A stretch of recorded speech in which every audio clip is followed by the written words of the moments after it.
Hello everyone, તો welcome કરું છું આજના વિડીયોમાં. આજનો વિડીયો લેબ આસિસ્ટન્ટ તેમજ એક્સરે આસિસ્ટન્ટ વિદ્યાર્થી મિત્રો માટે રાખેલો છે. બાયોલોજીનો યુનિટ આનુવંશિકતા અને ભિન્નતાના સિદ્ધાંતો, પ્રિન્સિપલ ઓફ ઇનહેરિટન્સ એન્ડ વેરિએશનને સ્ટાર્ટ કરેલું હતું, બરાબર. અને એમાં આ બીજું લેક્ચર છે આજે. પહેલા લેક્ચરમાં આપણે વાત કરી હતી કે મેન્ડલ આ જે વિજ્ઞાન છે જીનેટિક્સ એના વિશે થોડી જાણકારી લીધી હતી. પછી મેન્ડલના પ્રયોગ વિશે વાત કરી હતી. પછી મેન્ડલે જે નિયમો આપ્યા છે એની પણ વાત કરી હતી, બરાબર. આજે વાત કરવાની છે મેન્ડલનો જે વિસંકરણનો પ્રયોગ છે એ, અને એના પછી વાત કરીશું આપણે મોર્ગન વિશે, બરાબર. મોર્ગન નામના જે વૈજ્ઞાનિક છે એમને લિંકેજ અને રિકોમ્બિનેશનનું જે પણ પ્રયોગ કરેલો છે એની ચર્ચા કરીશું, બરાબર. સ્ટાર્ટ કરીએ લેક્ચરને. એના પહેલાં જો તમે ટેલિગ્રામ ચેનલમાં ના જોડાયો હોય તો ટેલિગ્રામ ચેનલમાં જોડાઈ જજો. ટેલિગ્રામ ચેનલની લિંક ડિસ્ક્રિપ્શન બોક્સમાં આપેલી છે, બરાબર. તો કાલે જ્યાં સુધી વાત કરી હતી કે મેન્ડલનો જે બીજો નિયમ હતો વિશ્લેષણનો નિયમ, ત્યાં સુધી વાત કરી હતી ને પછી વાત કરી હતી ટેસ્ટ ક્રોસની, બરાબર. તો એમાં એક વાત તમે એડ કરજો વિશ્લેષણના નિયમમાં, કે આ જે વિશ્લેષણનો નિયમ છે એને જનીનની શુદ્ધતાનો નિયમ પણ કહેવામાં આવે છે, બરાબર. હવે ચર્ચા કરીએ આગળના ટોપિકની, બરાબર. એક સંકરણના પ્રયોગ પછી જે બીજો પ્રયોગ આવે છે કે બે જનીનનું વારસાગમન, એટલે કે દ્વિસંકરણનો પ્રયોગ. પહેલાં જે વાત કરી હતી જે 7 લક્ષણો કયા હતા જુદા જુદા, બરાબર. એમાં પણ પ્રભાવી અને પ્રચ્છન્ન વિશે પહેલા લેક્ચરમાં વાત કરી લીધી હતી. અને એમાં હવે જ્યારે આપણે એક સંકરણના પ્રયોગમાં એક જ લક્ષણ હતું કે ઊંચો છોડ ને નીચો છોડ, અહીંયા 2 લક્ષણ આવશે. કયા 2 લક્ષણ? કે કેપિટલ આર એટલે કે ગોળાકાર બીજ, અને પીળા વાય એટલે કે પીળા રંગના બીજ, બરાબર. એક તો બીજનો આકાર અને બીજનો રંગ એ પ્રભાવી છે કયો? પીળા રંગનો બીજ અને ગોળાકાર બીજ.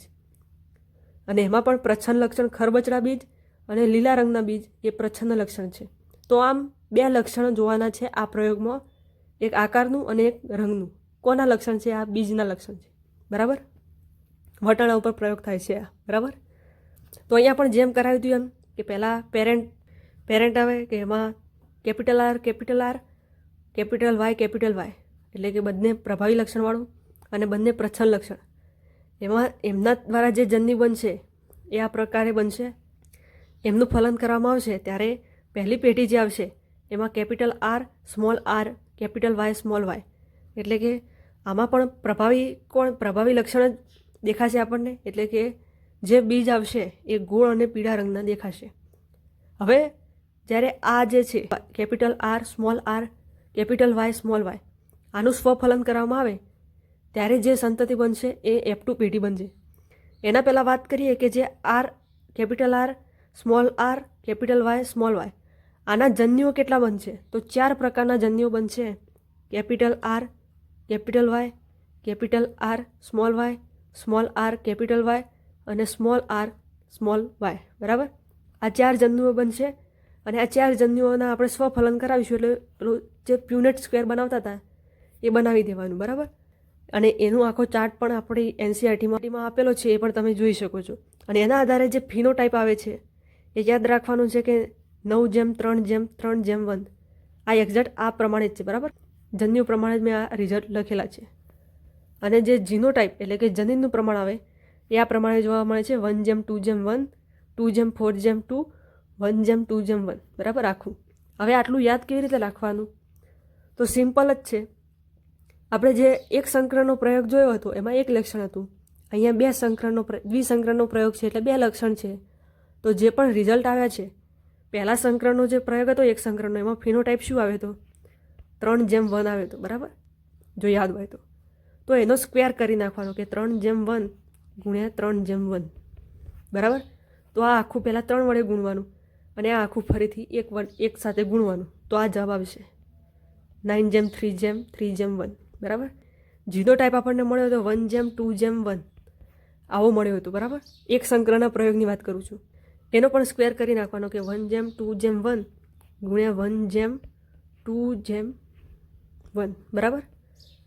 પહેલાં આ આખી સંખ્યાને એકની સાથે ગુણવાના, પછી આખી સંખ્યાને 2 સાથે ગુણવાના, અને પછી એકની સાથે ગુણો તો તમને આ જવાબ મળી રહેશે, બરાબર. એટલે આ રીતે રિઝલ્ટને ગોખવાના નથી. આ રીતે રિઝલ્ટ આપણે મેળવી શકીએ છીએ, બરાબર. તો આ બંને વસ્તુ યાદ રાખીશું. હવે જે દ્વિસંકરણનો પ્રયોગ છે એના ઉપરથી કયો નિયમ મેન્ડલે આપ્યો એની વાત કરીએ કે મુક્ત વહેંચણીનો નિયમ આપ્યો લો ઓફ ઇન્ડિપેન્ડન્ટ અસોર્ટમેન્ટ, બરાબર. જ્યારે કોઈ સંકરણમાં લક્ષણોની બે જોડ સાથે આવે છે ત્યારે કોઈ એક જોડનું લક્ષણ બીજી જોડના લક્ષણથી સ્વતંત્ર રીતે વિશ્લેષણ પામે છે, બરાબર. જે આપણે લક્ષણ જોયો કે આર આર વાય વાય, તો આ બંને, તો અહીંયા બે લક્ષણોની જોડ છે તો એમાં જે આવશે આના જન્યુઓ બનશે એ અલગ રીતે, એટલે કે બે જે લક્ષણોની જોડ છે એમાંથી ગમે તે એક જોડનું લક્ષણ સ્વતંત્ર રીતે વિશ્લેષણ પામે છે, બરાબર. એટલે કે આરની સાથે સ્મોલ વાય પણ આવી શકે, આરની સાથે કેપિટલ વાય પણ આવી શકે, એ રીતે સ્મોલ આરની સાથે કેપિટલ વાય પણ આવી શકે અને સ્મોલ વાય પણ આવી શકે. હવે મેન્ડલે આટલું બધું કાર્ય કર્યું, 7 વર્ષ સુધી પ્રયોગો કર્યા, તો પણ કોઈએ કશું એનું કાર્ય ધ્યાનમાં લીધું ના, બરાબર. હવે કેમ ના લીધું? તો એ વખતે સંચાર વ્યવહાર સરળ હતો નહીં, બરાબર. બીજું છે કે જનીનોને એમને કારકો તરીકે ઓળખાવ્યા. આપણે જે અત્યારે જનીનો કહીએ છીએ એને કારકો કહેતા હતા મેન્ડલ.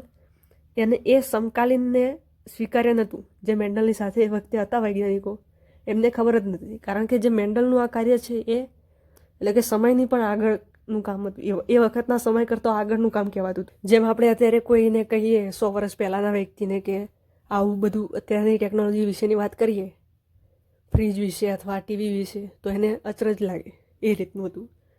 બીજું હતું કે જે જૈવ ઘટના હતું એના માટે એને ગણિત આધારિત અભિગમ વાપર્યો, બરાબર. ગણિતનો ઉપયોગ કર્યો બાયોલોજીના કોન્સેપ્ટ સમજાવવામાં, બરાબર. એ પણ બધા વૈજ્ઞાનિકોને એ વખતે કંઈ સમજણમાં પડ્યું નહીં કે આવું ક્યાંથી તમે લાવ્યા. બીજું છે કે ભૌતિક પ્રમાણ કારકો છે એવું બતાવી ના શકે, બરાબર. કારણ કે એ વખતે એવું કોઈ માઇક્રોસ્કોપનો એટલો વિકાસ થયેલો હતો નહીં, એટલા માટે આ જે બધા રીઝન છે કે મેન્ડલનું કાર્ય અજાણ રહ્યું, બરાબર.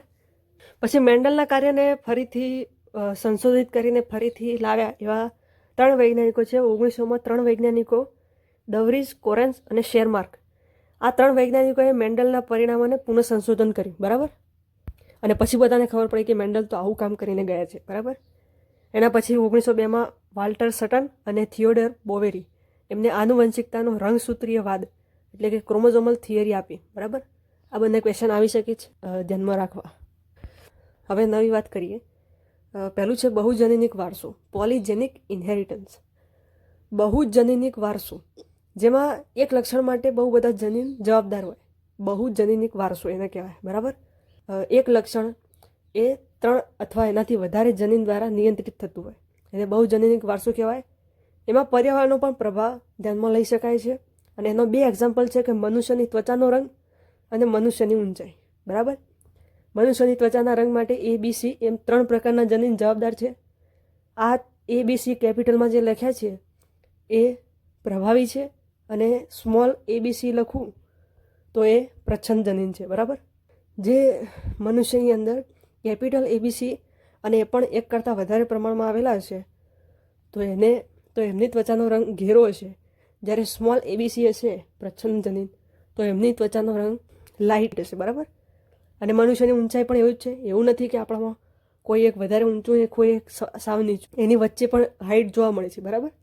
તો એટલા માટે આ જે 2 ઉદાહરણ છે, મનુષ્યની ત્વચાનો રંગ અને મનુષ્યની હાઇટ, એ બંને બહુજનીનિક વારસાનો એક્ઝામ્પલ છે કે એમાં એક લક્ષણ માટે 3 અથવા વધારે જનીન જવાબદાર છે. બીજું છે પ્લિયોટ્રોપી. પ્લિયોટ્રોપી એટલે કે એક જ જનીન 1 કરતાં વધુ સ્વરૂપલક્ષી અભિવ્યક્તિ દર્શાવશે. જનીન એક હશે પણ કામ, એટલે કે લક્ષણ 1 કરતાં વધારે દર્શાવશે, બરાબર.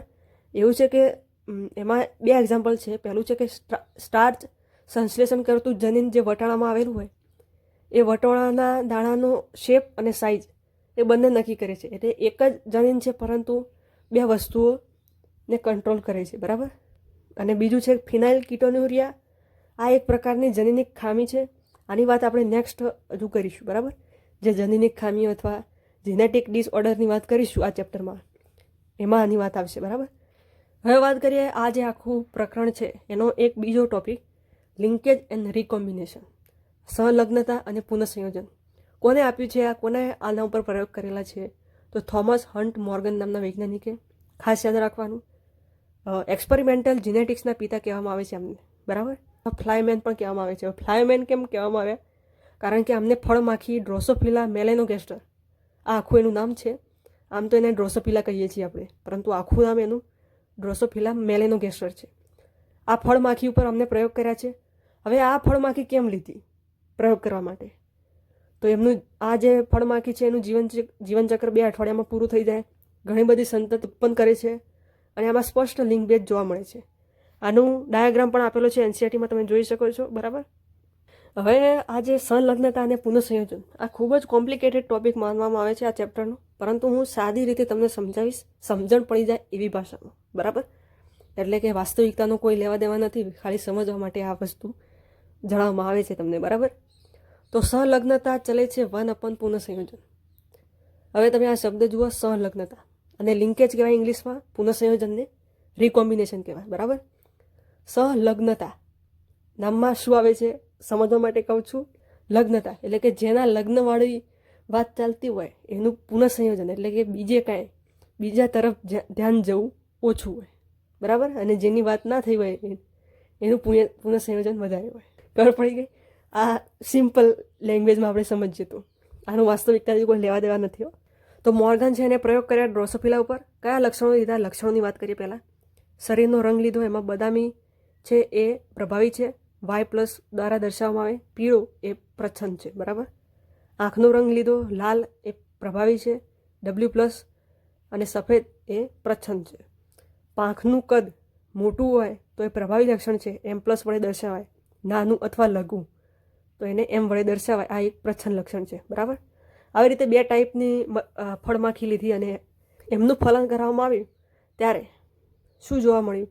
પહેલાં તો આ ખ્યાલ હતો કે શરીરનો રંગ અને આંખનો રંગ આ બંને સંલગ્ન લક્ષણો છે. બરાબર. લિંકેજ એટલે કે આને પુનઃસંયોજન થવાની શક્યતા ઓછી છે. અને જે આંખનો રંગ અને પાંખનું કદ છે આ બંને નોન લિંક, એટલે કે આ સંલગ્ન લક્ષણો નથી, એટલે એનું રિકોમ્બિનેશન એટલે કે પુનઃસંયોજન થશે. હવે એના માટે આ આખો ડાયાગ્રામ આપેલો હોય છે એનસીઈઆરટીમાં, આને સમજવો ખૂબ ઇમ્પોર્ટન્ટ છે. તો અહીંયા તમે જોઈ શકો છો કે જે આપણે લક્ષણ કહ્યા, આ જે પહેલું જે ક્રોસ દર્શાવ્યું છે આ એ લિંક જે હતા શરીરનો રંગ અને આંખનો રંગ એના ક્રોસની વાત કરી છે. એમાં લિંકેજ એટલે કે સંલગ્નતા કેટલી જોવા મળી? 98.7%. અને પુનઃસંયોજન એટલે કે રિકોમ્બિનેશન તો 1.3% જ જોવા મળ્યું. કારણ કે આ બંને જે લક્ષણો હતા આંખનો રંગ અને શરીરનો રંગ એ બંને જોડે છે. જુઓ, YW નજીક છે, એટલે કે સંલગ્ન લક્ષણો છે, એટલે એમનું પુનઃસંયોજન ઓછું થયું. બીજો જે ક્રોસ દર્શાવે છે ક્રોસ B, એમાં આંખનો રંગ લીધો છે અને પાંખનું કદ લીધું છે, અને આ બંને દૂર છે. બરાબર. એટલે સંલગ્ન નથી એટલા બધા, અને એટલા માટે એમનું પુનઃસંયોજિત એટલે કે રિકોમ્બિનેશન વધારે જોવા મળે છે 37.2%.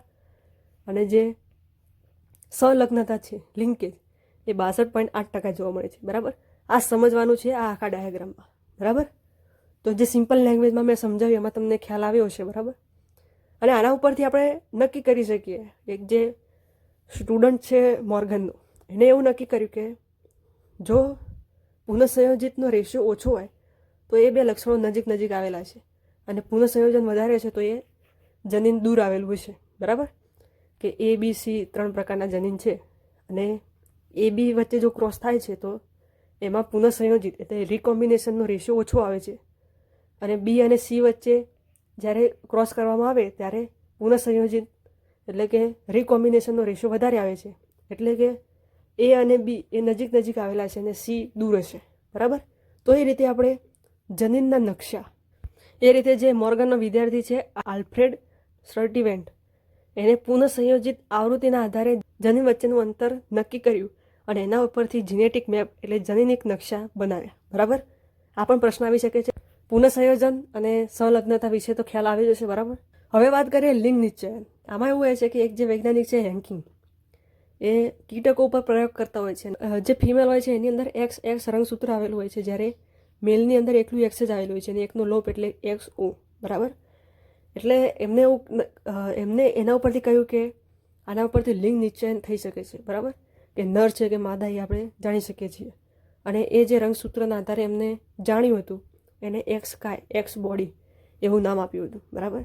કોની વાત છે? હેન્કિંગની, બરાબર, 1891માં. એના આધારે તીતીઘોડામાં આપણે અથવા કીટકોમાં, ઘણા બધા કીટકોમાં જાણી શકીએ કે લિંગ નિશ્ચયનની પદ્ધતિ XO પ્રકારની છે, કે XO હશે તો નર હશે અને XX હશે તો એ માદા હશે. માનવ અને ડ્રોસોફિલાની વાત કરીએ તો XX હશે એ માદા હશે અને XY હશે એ નર હશે, બરાબર. હવે આમાં એવો પણ પ્રશ્ન પૂછાય છે કે લિંગ નિશ્ચયનનો આધાર કોના ઉપર હશે? તો એ આમાં જે માનવ છે અને ડ્રોસોફિલા એમાં નર ઉપર આધાર હશે, બરાબર. કારણ કે જ્યારે પણ ફલનની પ્રક્રિયા થશે અને બે પેરેન્ટમાંથી એક રંગસૂત્ર આવશે તો માદા તરફથી તો દર વખતે એક્સ જ રંગસૂત્ર આવવાનું છે, પણ નર તરફથી 2 ચાન્સ છે કે એક્સ પણ આવી શકે અને વાય પણ આવી શકે, બરાબર. અને એના આધારે લિંગ નક્કી થઈ શકે. પક્ષીઓમાં વાત કરીએ તો માદામાં હેટ્રોઝાયગસ એટલે કે વિષમયુગ્મી પ્રકારનું જનીન જોવા મળે છે, ZW, અને નરમાં ZZ. આ પણ પૂછાઈ શકે છે. અહીંયાથી ક્વેશ્ચન આવવાની સંભાવના વધારે છે. મધમાખીનું એક્ઝામ્પલ જોઈએ તો આનું એક અલગ જ પ્રકાર છે કે જો 2N હશે તો એ માદા હશે, 32 એમાં રંગસૂત્ર આવેલા હશે, નર હશે તો એમાં 16 રંગસૂત્ર આવેલા છે. હવે આ કેવી રીતે? એનો પણ એક ફકરો આપેલો છે NCERTમાં, ડાયાગ્રામ પણ આપેલો છે. આ રીતે આમાં સમજાવવામાં આવે કે જો મધમાખીમાં માદા છે અને નર છે, બરાબર, જો એનું અર્ધીકરણ થાય, બરાબર, તો એમને 2 ભાગ પડે, 16 રંગસૂત્રવાળા. અને આ જો ફલનમાં ભાગ લેશે જે નરના 16 રંગસૂત્ર છે એની સાથે, તો એ 32 થઈ જશે અને એ જે બનશે એ માદા જ બનશે. પરંતુ જે આ માદામાંથી એક બીજો જે કોષ બને, જનન કોષ 16 રંગસૂત્રવાળો, એ અસંયોગિત જનનની પ્રક્રિયા દ્વારા જે બનશે તો એ નર બનશે. એટલે આમાં NCERTમાં એક ખાસ વાત લખી છે કે જે નર હોય છે તેઓના પિતા નથી અને તેઓના પુત્ર પણ, અને તેથી એમના પુત્ર પણ નથી, પરંતુ તેમના દાદા અને પૌત્ર હોય છે, બરાબર. એટલે કે અહીંયા આ નર બને છે તો એના પિતા નથી, કારણ કે એ અસંયોગી જનનથી બને છે, અને એનો પુત્ર પણ નથી, કારણ કે જો ફલન કરશે તો માદા જ બની જશે, એટલે પુત્ર હોતો નથી, પરંતુ એમના દાદા અને એનો પૌત્ર એ હોય છે, બરાબર. એટલે આવું વાક્ય લખેલું છે, તો એકવાર તમે આ વાંચજો, બરાબર. એટલા માટે કહું છું કે NCERT લાવી દેજો, અથવા કંઈ નહીં તો NCERTની PDF ડાઉનલોડ કરી નાખજો. ગૂગલ ઉપર લખવાનું છે કે NCERT PDF ઇન ગુજરાતી, બરાબર, બાયોલોજી PDF, તો તમને ઘણી બધી લિંક પણ મળી જશે, એના ઉપરથી તમે ડાઉનલોડ કરી શકો છો, બરાબર. પણ NCERTથી વાંચજો, NCERTની બહાર ક્વેશ્ચન નહીં જાય. અહીંયા સુધી વાત કરીએ છીએ જ્યારે મેન્ડલના પ્રયોગો પૂરા કરીએ છીએ, મોર્ગનનું કાર્ય જોઈએ છીએ કે લિંકેજ અને રીકોમ્બિનેશનવાળું, એના પછી લિંગ નિશ્ચયનનું વાંચીએ છીએ, લિંગ નિશ્ચયનો ટોપિક આવે છે, એ પૂર્ણ થાય છે. એના પછી આવે છે મ્યુટેશન એટલે કે વિકૃતિ, ચેન્જ ઇન જીનેટિક મટીરિયલ. જનીનમાં જે DNAના જે સિક્વન્સ છે એમાં બદલાવ પ્રેરાય તો એને વિકૃતિ કહેવામાં આવે છે, બરાબર. રીકોમ્બિનેશન એટલે કે પુનઃસંયોજનના સિવાય એ વિકૃતિ આવી DNAમાં એ એક અસાધારણ પ્રક્રિયા છે, બરાબર. તો DNA હશે, શું હશે આમાં? DNA હશે એનો કોઈ ભાગ ડિલીટ થઈ જશે, કે અહીંયાથી આ ભાગ ડિલીટ થઈ ગયો, અથવા તો ડબલ થઈ જશે કે આ જે શૃંખલા છે એ વધારે બની ગઈ અહીંયા, બરાબર. તો ડબલ થઈ જાય, લોપ થાય એટલે કે ડિલીટ થઈ જાય કંઈક ભાગ DNAનો, અથવા દ્વિગુણન એટલે કે ડુપ્લિકેશન થાય, અથવા બીજો ટુકડો ક્યાંથી ક્યાં અંદર આવી જાય. તો એ રીતે જે રંગસૂત્રમાં ખામી ઉત્પન્ન થાય એને વિકૃતિ કહેવામાં આવે છે. અને કેન્સરના કોષોમાં આ વિકૃતિ એ સામાન્ય રીતે જોવા મળે છે, બરાબર. એની આપણે પણ વાત કરી હતી કે એવી વિકૃતિ થઈ જાય DNAમાં, એના કારણે પેલા પ્રોટોઓન્કોજીન અને ટ્યુમર સપ્રેસર જીનને ખામી થાય છે અને એના પછી કેન્સરના કોષ બનવા લાગી છે, બરાબર. એની પણ વાત કરી છે જે માનવ સ્વાસ્થ્ય અને રોગોવાળું જે લેક્ચર લીધું છે એમાં, બરાબર. અહીંયા એક એક્ઝામ્પલ આપ્યું છે સિકલ સેલ એનિમિયાનું, બરાબર. સિકલ સેલ એનિમિયા, એમાં પોઈન્ટ મ્યુટેશન જોવા મળે છે. એક પોઈન્ટનું જ મ્યુટેશન જોવા મળે છે કે જેમાં G એ Gના બદલે GUG, એના બદલે અહીંયા U, બરાબર. અને જેના લીધે ગ્લુટામિક એસિડના બદલે વેલાઇન બની જાય છે. આ એમિનો એસિડની વાત થાય છે, જેને ફ્રેમ શિફ્ટ મ્યુટેશન કહેવામાં આવે છે, ને જેના લીધે પછી સિકલ સેલ એનિમિયાનો રોગ થાય છે. આ કયો રોગ છે, આમાં શું થાય એની પણ ચર્ચા કરીશું આગળ, બરાબર. જ્યારે જે જેનેટિક ડિસઓર્ડર છે, જેનેટિક ડિસઓર્ડર છે એની વાત કરીશું, એમાં સિકલ સેલ એનિમિયા સમજાવીશ, ફિનાઇલ કીટોન્યુરિયા પણ સમજાવીશ, બરાબર. પણ અત્યારે તમે યાદ રાખજો કે આ પોઈન્ટ મ્યુટેશન અથવા ફ્રેમશિપ મ્યુટેશનનું ઉદાહરણ છે.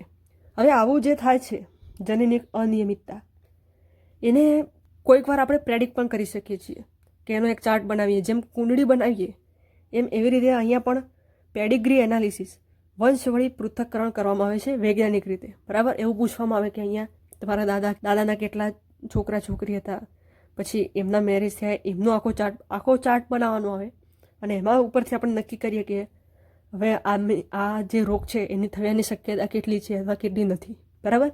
તો એને પેડિગ્રી એનાલિસિસ કહેવાય, બરાબર. તો એમાં આપણે એવું ના કે એક એકના નામ લખીએ કે આ એમનો છોકરો છે ને આ છોકરી છે, એવી રીતે લખવા જઈએ તો ચાર્ટમાં બહુ હોચપોચ થઈ જાય કે બધું મિક્સ લાગવા માંગે. તો એના માટે એક આપણે સિમ્બોલ આપેલા છે એ ચાર્ટ બનાવવામાં. હવે એ સિમ્બોલ કેવા છે એની ચર્ચા કરીએ. તો અહીંયા જોઈ શકો છો કે માનવ વંશવળી પૃથ્થકરણમાં વપરાતા સંકેતો, કે આવું ચોરસ દોરેલું હોય તો એને નર, પછી ગોળ હોય તો માદા, આવું હોય શેપ તો લિંગનો ઉલ્લેખ નહીં. જો એમને લાલ કલરથી ઘાટા કરી દીધા હોય તો અસરગ્રસ્ત વ્યક્તિ છે. આ રિલેશન લગ્ન દર્શાવે છે, બરાબર. અને આ જે ડબલ લીટી વડે દર્શાવાય અંદર મેરેજ, બરાબર, રિલેટિવ મેરેજ દેખાડે. પછી જે આ રીતે ચાર્ટ દર્શાવવામાં આવે એમાં જે ડાબી બાજુથી ચાર્ટને સ્ટાર્ટ કરવામાં આવે છે કે જો પહેલો આ બે પતિ પત્ની છે તો એમને પહેલાં દીકરી છે તો એ અહીંયા પહેલાં દીકરીને દર્શાવશે, બરાબર. અને પછી દીકરો આવે તો દીકરો, બરાબર. એ રીતે ડાબાથી જમણી બાજુ જન્મ અનુસાર દર્શાવશે. પછી જો અસરગ્રસ્ત નર શિશુ હશે તો આ રીતે એમને દર્શાવવામાં આવશે. પ્રભાવવિહીન એટલે કે સામાન્ય સંતતિ હશે 5 તો એને આ રીતે દર્શાવવામાં આવશે, બરાબર. તો આ રીતે ચાર્ટમાં દર્શાવેલું હોય છે. એ ચાર્ટનો એક્ઝામ્પલ પણ છે. એક આ ચાર્ટવાળી વાત અને જનીનિક અનિયમિતતા એટલે કે જીનેટિક ડિસઓર્ડર એ આપણે નેક્સ્ટ લેક્ચરમાં વાત કરીશું, બરાબર. અને પછી આ ચેપ્ટર પૂરું થઈ જાય છે, બરાબર. આ લેક્ચરને અહીંયા સુધી રાખીએ છીએ. રિવિઝન કરજો, એનસીઆરટી લાવજો, એનસીઆરટીથી વાંચજો, બરાબર. ના હોય તો ડાઉનલોડ પણ કરી નાખજો, અથવા હું લિંક મોકલીશ ટેલિગ્રામ ચેનલમાં જ્યાંથી તમે ડાઉનલોડ કરી શકો છો, બરાબર. અને આના નોટ્સ મળવાના નથી, બરાબર. આ તો ડાયરેક્ટ મેં ખાલી પ્રેઝન્ટેશન માટે બનાવેલા છે. તો તમારે સ્ક્રીનશોટ લેવા હોય તો લઈ શકો છો વિડીયોમાંથી, અથવા લખી શકો છો, બરાબર, કોઈ ઇમ્પોર્ટન્ટ લાગે તો. બાકી તમે વાંચશો તો તમને ખબર પડી જશે કે આ ચોપડીનું જ મેં લીધું છે, કંઈ બહારનું કશું મેં એડ કરી નથી. આ તો ખાલી સમજાવવાના રીતના આધારે મેં આવી રીતે લખીને રાખ્યું છે, બરાબર. તો ટેલિગ્રામ ચેનલમાં જોડાયા ના હોય તો ટેલિગ્રામ ચેનલમાં જોડાઈ જજો. લિંક ડિસ્ક્રિપ્શન બોક્સમાં આપેલી છે. મળીએ આપણે નવા વિડીયોમાં. Thank you very much.